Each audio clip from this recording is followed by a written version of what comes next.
एक व्यक्ति ज्योतिष के पास एक समस्या के समाधान के लिए जाता है, लेकिन उसने कभी न सोचा था कि उसे अपने पिछले जन्म की ऐसी बात पता चलेगी जिससे सारे रहस्य से पर्दा उठ जाएगा।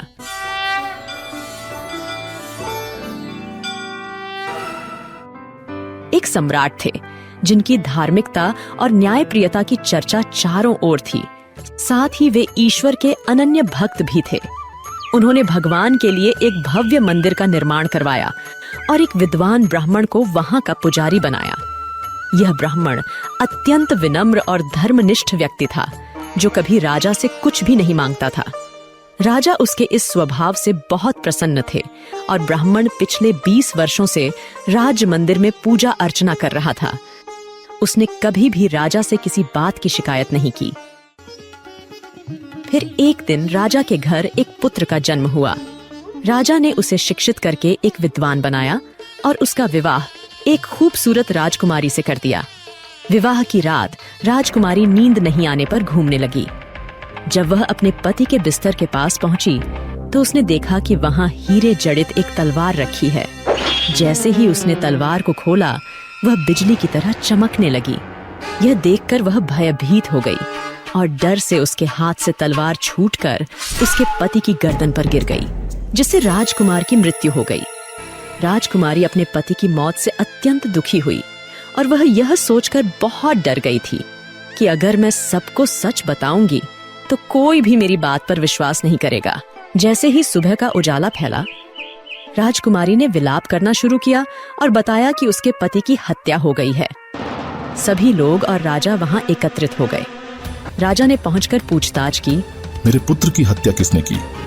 मैं अपराधी को नहीं पहचानती, लेकिन मैंने उसे भगवान के मंदिर की ओर जाते देखा था। राजा समेत सभी लोग ठाकुर जी के मंदिर में गए तो उन्होंने ब्राह्मण को वहां पूजा करते पाया।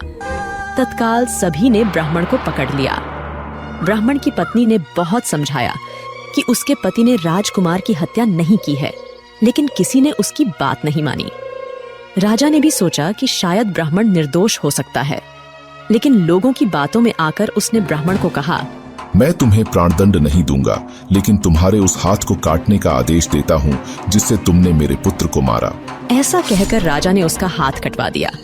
इस पर ब्राह्मण बहुत दुखी हुआ और राजा को अधर्मी मानकर राज्य छोड़ दिया। वह फिर ऐसे किसी विद्वान ज्योतिषी की तलाश में निकल पड़ा।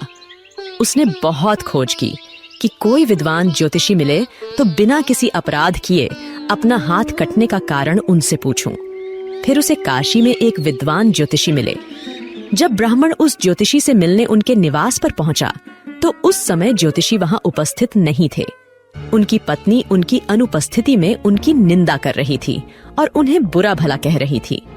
कुछ समय बाद जब ज्योतिषी घर लौटे तो भी उनकी पत्नी उनका अनादर करती रही, लेकिन ज्योतिषी ने चुप रहकर कोई प्रतिक्रिया नहीं दी और उन्होंने अपनी पत्नी से कोई विवाद नहीं किया। इसके बाद वह अपने आसन पर जाकर बैठे और ब्राह्मण को देखकर उन्होंने पूछा, कहिए ब्राह्मण देवता, आपका यहाँ कैसे आना हुआ? आया तो अपने बारे में पूछने के लिए था, लेकिन पहले आप अपना हाल बताइए कि आपकी पत्नी अपनी जुबान से आपका इतना तिरस्कार क्यों करती है? यह मेरी स्त्री नहीं, मेरा कर्म है। दुनिया में हम जिसे भी देखते हैं, भाई हो, पुत्र, शिष्य, पिता या कोई भी संबंधी, सभी हमारे किए गए कर्मों का ही परिणाम होते हैं।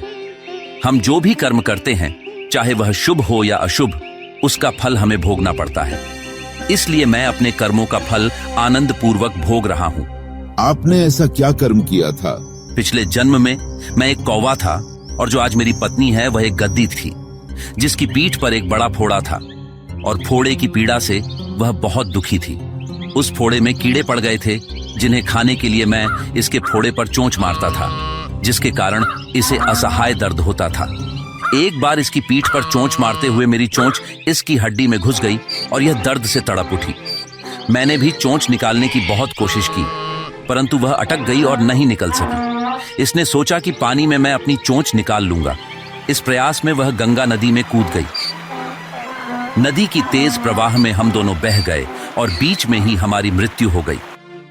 गंगा के पावन प्रभाव से वह इस जन्म में ब्राह्मणी बनी और मैं एक विख्यात ज्योतिषी बना और आज वह मेरी पत्नी है। जो कुछ दिनों के लिए मुझे अपने मुंह से गाली निकालकर मुझे दुख देगी, लेकिन मैंने उसे दर्द पहुंचाने के लिए चोंच नहीं मारी थी, इसलिए उसकी समझ एक दिन बदल जाएगी। अपने पूर्व कर्मों का फल समझकर मैं इसे सहन कर रहा हूं और मैं इसलिए शांत हूं और उस दिन का इंतजार कर रहा हूं जब उसका स्वभाव सुधर जाएगा। अब आप कहो कि आप यहां किस लिए आए हो? ब्राह्मण ने अपनी कहानी सुनाई और पूछा। अधर्मी और पापी राजा ने मुझ जैसे निर्दोष का हाथ क्यों काट दिया? राजा ने तुम्हारा हाथ नहीं काटा, तुम्हारे कर्मों ने तुम्हारा हाथ काटा है। यह कैसे संभव हुआ? पूर्व जन्म में तुम एक तपस्वी थे और राजकन्या एक गाय थी, जबकि राजकुमार एक कसाई था। जब कसाई ने गाय को मारने की कोशिश की, तब वह गाय अपनी जान बचाकर जंगल की ओर भागी। पीछे से कसाई आया और आपसे पूछा, गाय इधर तो नहीं आई? आपने जिस तरफ गाय गई थी उस तरफ अपने हाथ से इशारा किया तो कसाई ने जाकर उस गाय को मार डाला। उसी समय एक शेर आया और उसने गाय और कसाई दोनों को खा लिया।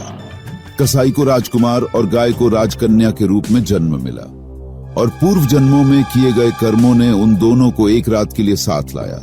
क्योंकि कसाई ने गाय को हंसिये से मारा था, इसलिए राजकन्या के हाथों से गलती से तलवार गिरने के कारण राजकुमार का सिर कट गया और वह मर गया। इस तरह कर्म निवृत्त हो गया और तुमने जो हाथ का इशारा किया था उस पाप कर्म ने ही तुम्हारा हाथ कटवा दिया। इसमें तुम्हारा ही दोष है, किसी और का नहीं। ऐसा सोचकर सुखपूर्वक अपना जीवन व्यतीत करो। मेनपुर गांव के एक गांव में भोला सेठ नाम का एक व्यापारी रहता था। वो बहुत अमीर और सज्जन व्यक्ति था। उसके पास एक गधा था जिसे वो अपने व्यापार के लिए इस्तेमाल करता था। उसका वो गधा एक बार काफी बीमार पड़ गया। व्यापारी ने उसका बहुत इलाज कराया, लेकिन वो ठीक नहीं हुआ और एक दिन उस गधे की मृत्यु हो गई। ऐसे में उस भोला सेठ ने दूसरा गधा खरीदा, जो दिखने में काफी हट्टा कट्टा था, लेकिन उसमें आलस कूट कूट कर भरा था। वो सामान लेकर थोड़ी दूर जाता और बैठ जाता। इस वजह से भोला सेठ को उस पर बहुत गुस्सा आता। ना जाने मेरे दिमाग में क्या आया कि मैंने इस गधे को खरीद लिया। देखने में तो अच्छा खासा है, लेकिन किसी काम का नहीं है। क्या करूं समझ में नहीं आता। भोला सेठ को वो गधा फूटी आंख नहीं समाने लगा। हमेशा वो उस पर गुस्सा होता रहता, जिसकी वजह से गधा भी काफी दुखी रहता। अब तो परेशान होकर सेठ उसे खूब पीटता भी। जब कभी उस पर सामान लादता तो गधा तेज ना चलकर धीरे धीरे चलता। ऐसे में सेठ को बहुत गुस्सा आता और वो उस गधे को खूब पीटता। मोटे गधे, चल आगे बढ़, चल। उफ, इस गधे से तो अब मैं बहुत परेशान हो गया हूँ। कोई इसे खरीदने वाला मिले तो इसे बेच दूं, लेकिन कोई इसे खरीदने को भी तो तैयार नहीं होता।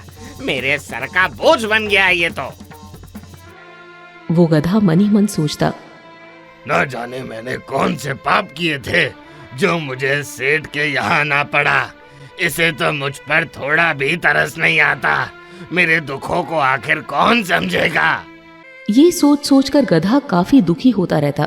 उसकी आंखों से आंसू आते रहते, लेकिन भोला सेठ को उस पर थोड़ी भी दया नहीं आती। उसे ना तो अच्छे से कुछ खाने को देता और ना ही उसका कुछ भी ध्यान रखता। इससे गधा बहुत कमजोर हो गया था, लेकिन सेठ उससे काम बहुत करवाता था। दिन भर वो सामान ढोता रहता और थोड़ा भी इधर उधर करने पर सेठ उसे खूब मारता। ऐसे में अब वो गधा अधमरा सा हो चला था। हे भगवान, मुझे किस पाप की सजा मिल रही है?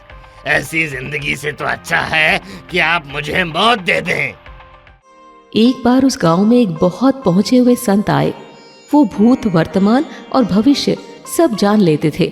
उनका प्रवचन सुनने के लिए दूर दूर से लोग आते। एक दिन वो महात्मा सेठ भोला के घर के सामने से होकर गुजर रहे थे कि तभी उन्होंने देखा कि वो सेठ गधे को बुरी तरह से पीट रहा था। फिर गुस्से में भनभनाता हुआ घर के अंदर चला गया। उफ, ये गधा तो मेरे ही पल्ले पड़ा है। मैं तो इससे तंग आ गया हूँ एकदम। ये देखकर संत को उस गधे पर बहुत दया आई, इसीलिए वो उसके पास आ गए और प्यार से उसके सर पर अपना हाथ फेरा, जिससे गधे की आंखों से आंसू की धारा बहने लगी। संत ने कहा, तुम बहुत तकलीफ में लगते हो।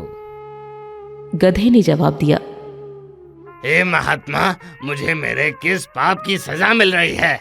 इससे तो अच्छा है कि मुझे मौत आ जाए। वो संत सभी प्राणियों की भाषा समझते थे, इसीलिए उन्होंने गधे की बात को भी समझ लिया और गधे के शरीर पर फिर से हाथ फेरा और आंख बंद करके सोचने लगे। ऐसे में उन्हें सब नजर आ गया। तब उन्होंने गधे से कहा, तुम सच कह रहे हो, ये तुम्हारे पाप कर्मों का ही फल है जिसकी सजा तुम भुगत रहे हो।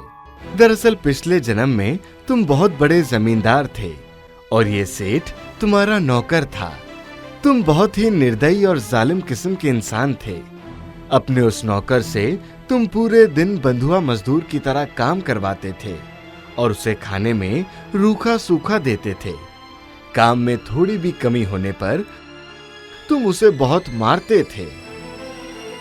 एक दिन उसे बहुत बुखार हो गया था तो वो तुम्हारा काम नहीं कर पा रहा था, जिससे गुस्से में आकर तुमने उसे मोटे डंडे से इतनी जोर से मारा कि उसकी रीढ़ की हड्डी टूट गई